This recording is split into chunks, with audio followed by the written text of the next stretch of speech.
Dati natuyo na na Sahara jeep. Oh. Hindi lagyan na yan. Ang pintura di parehas kaya ka tinanggal. Tapos ito, inano ulit. Pinagawa. Dahil nga gusto nga ano, yung tawag ito, yung pinturahan ng fender. Ito pa nga, hindi pa nagawa. Oh. Dapat ito, gawin pa eh. Oh, dami kong ginagawa. Kaya nga, wala talaga. Hanggang ano lang ako.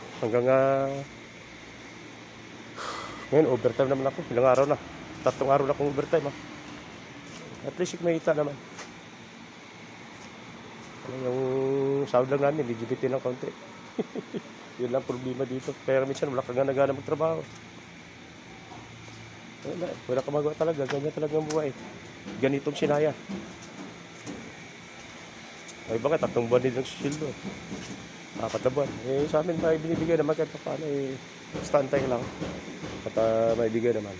Ganyan lang dito talagang kalakalan. Mas na naman to. Wasak. Yun ang ginawa ko. Wala naman pisa. Hindi madali eh. Hindi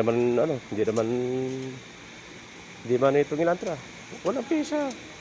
Wala siguro pera siguro taang ano. Yan oh. Mga gamit oh. Gamit lang ko lang nito eh. Tapos na eh. Yun na lahat oh.